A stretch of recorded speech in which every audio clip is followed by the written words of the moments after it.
She had 60 seconds to make a choice. Walk away from what she'd seen, pretend she heard nothing, and live another day in the shadows where she belonged. Or kiss a dying mafia boss and become a target for every enemy he'd ever made. The Sapphire Gala was everything Caitlyn Stewart would never be. It glittered with diamonds that cost more than her yearly salary, champagne that flowed like water, and people so powerful they could make bodies disappear with a single phone call. The kind of people who owned cities, who rewrote laws, who decided fates. Caitlyn Stewart was none of those things. She was a waitress, someone trained from her first shift to be invisible, to blend into expensive wallpaper, to hear conversations but never listen, to see secrets but never remember them. And that's exactly why she heard the words that were never, ever meant for her ears. The neurotoxin is active. The dragon falls in 60 seconds. The voice was calm, professional, almost bored. They weren't speaking English. They were speaking Korean. Caitlyn froze mid-step, her silver tray trembling in her hands, because she understood every single word. Every single word.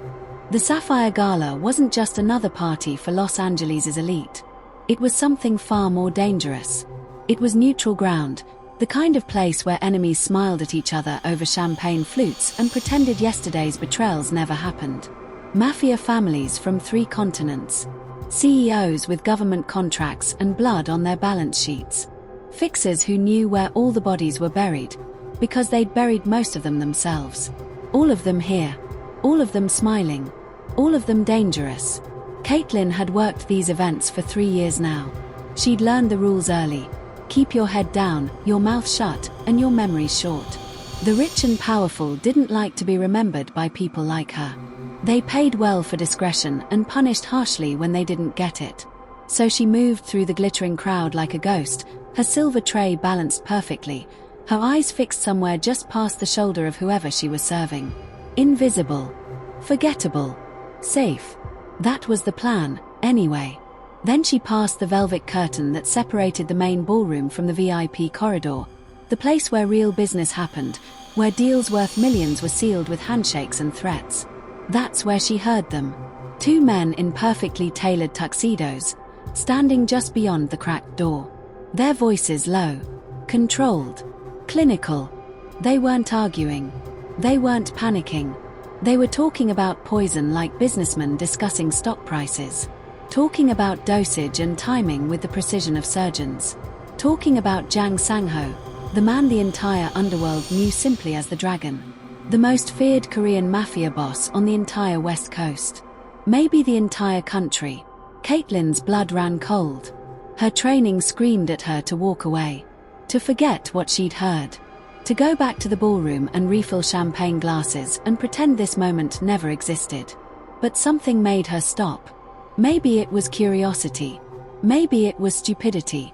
Maybe it was the memory of what powerless felt like, and the sick satisfaction of knowing something powerful people didn't want her to know. She peeked through the cracked door, just one eye, just for a second. What she saw changed everything. Sang-ho was already collapsing. His massive frame, 6'3" of muscle and menace, slumped hard against a white marble pillar. His bronze skin had gone pale, waxy. His breathing was shallow, wrong, like his lungs had forgotten their purpose. The 2 men in tuxedos watched with the detached interest of scientists observing an experiment. This wasn't rumor. This wasn't gossip whispered in bathroom stalls. This was an execution in progress, happening in real time, 20 feet away from a party full of witnesses who would never know. Caitlyn's heart slammed against her ribs so hard she thought it might crack them. Her hands shook. The tray tilted. A champagne flute slid an inch to the left. She had maybe 10 seconds to decide what kind of person she was going to be. If she ran to security, screamed for help, made a scene, the assassins would vanish into the crowd like smoke. They'd slip out a service exit, dispose of their tuxedos, and be on a plane to another continent before Sang-ho's body was even cold. And Sang-ho would die. If she stayed, if she tried to intervene, if they realized she'd heard them, understood them. They would kill her too. Quickly if she was lucky. Slowly if she wasn't. She was a nobody. A waitress. A girl from Koreatown who'd barely graduated community college and spent her nights taking care of a dying sister. Nobody would miss her. Nobody would even ask questions. But then she looked at Sang-ho again, really looked at him. He was a monster. She knew that. Everyone knew that. The dragon didn't build an empire by being kind. He'd killed people. Probably dozens. Maybe more. But right now, in this moment, he was just a man dying alone while his killers watched. And Caitlyn had one advantage they didn't know about. The assassins didn't see her as a threat. They saw what everyone else saw. A waitress. Background noise. Insignificant. So Caitlyn Stewart made a decision that would destroy her old life forever. She dropped her tray. Glass exploded across the marble corridor like a gunshot. Crystal shards scattered everywhere. Champagne foaming across white stone. The sound echoed through the VIP area like an alarm. Before the assassins could turn fully, before they could reach for weapons or call for backup, Caitlyn was already moving. She grabbed Sang-ho by his expensive lapels, Armani, probably worth more than her rent, and hauled him toward her with strength she didn't know she had. Adrenaline. Terror. Something. As the assassins rounded the corner, weapons concealed but ready, they didn't see what they expected. They didn't see a murder interrupted. They didn't see a witness who needed to be eliminated. They saw a scandal.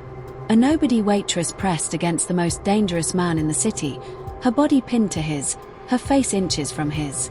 So Caitlyn did the only thing that made sense. No one shoots during a scandal. They hesitate. They watch. And hesitation was all he needed. She kissed him. Hard. Desperate. Convincing enough to sell the lie. To them, it had to look like lust.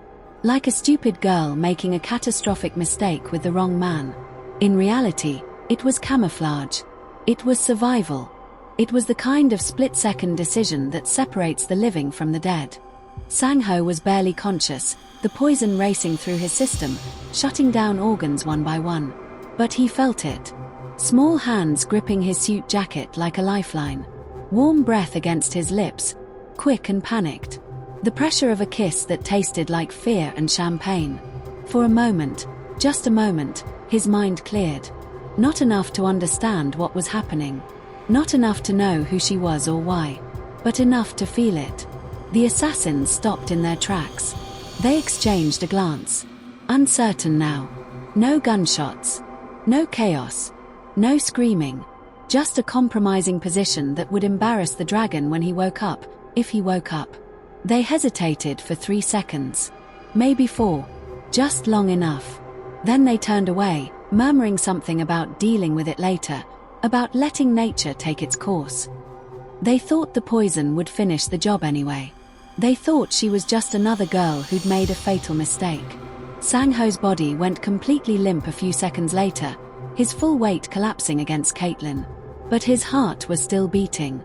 Barely. Slowly. But beating. Caitlyn held him for 1 more second, then carefully lowered him to the ground, positioning him like he'd simply had too much to drink. Then she vanished. Disappeared back into the crowd, into the sea of servers and staff and invisible people. Her heart pounding so loud in her ears she was certain someone could hear it. Her hands shaking so badly she had to clasp them behind her back. She had saved him. She had actually saved the dragon. She just didn't know the price yet. She didn't know that in his world, debts were always collected. The next morning, Caitlyn stood in her manager's office at Premier Events Catering, still wearing yesterday's clothes because she'd been too exhausted to change. She'd barely slept. Every time she closed her eyes, she saw the assassins' faces, heard their cold voices, felt Sang-ho's weight collapsing against her. A security still photo lay on the desk between them. Black and white. High resolution. Crystal clear. Her. Caitlyn Stewart.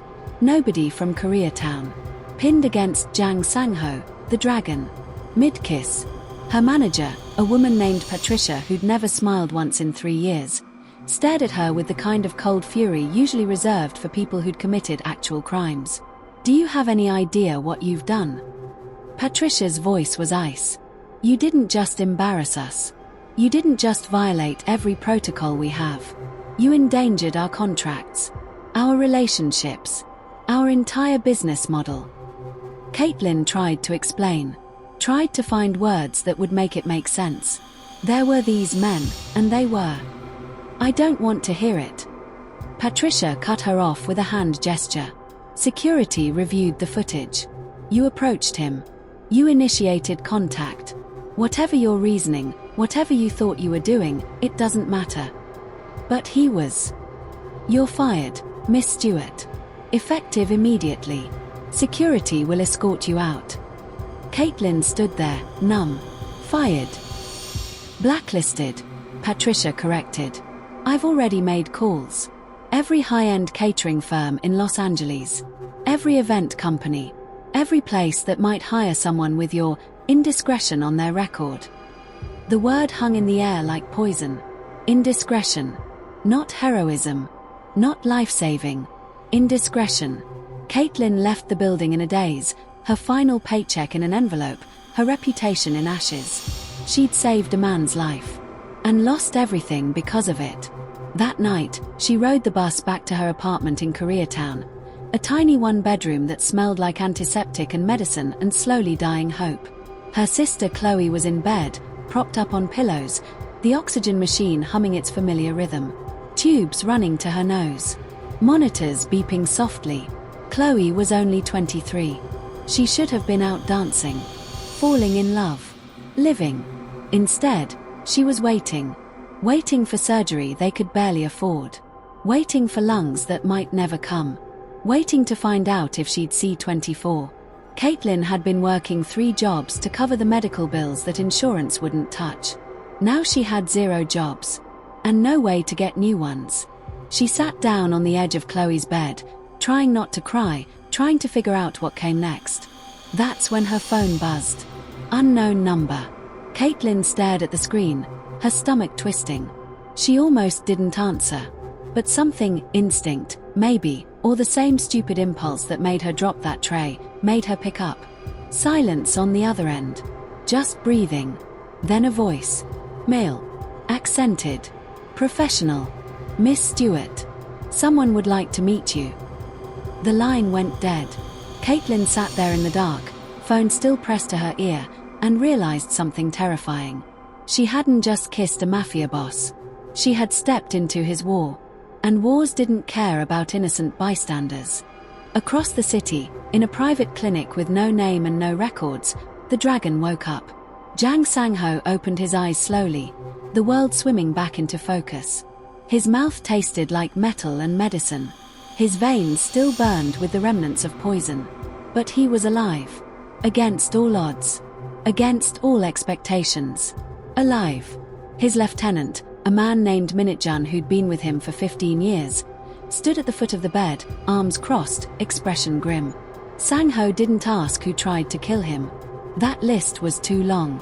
That answer would come later, followed by appropriate retribution. He asked one question. The only question that mattered. Find the woman from the corridor. Minute-jun nodded. We have security footage. We have her name. Caitlyn Stewart. 27. Worked as a waitress. She disappeared after the gala. Went home. No unusual activity. Sang-ho's eyes narrowed. In his world, nothing was coincidence. No touch was accidental. No kiss was free. Someone had sent her. Someone had used her. Someone was playing a game he didn't understand yet. Or she was something else entirely. Bring her to me, Sang-ho said, his voice still rough from the poison. I want to see who dared to mark the dragon. Minute-jun left without another word. And somewhere across the city, in a tiny apartment that smelled like medicine and fear, Caitlyn Stewart felt it. That prickling sensation on the back of her neck. The sense that she was being watched. The terrible knowledge that she was no longer invisible. She'd spent her whole life trying to disappear. Now the most dangerous man in the city was looking for her. And he always found what he was looking for. Always.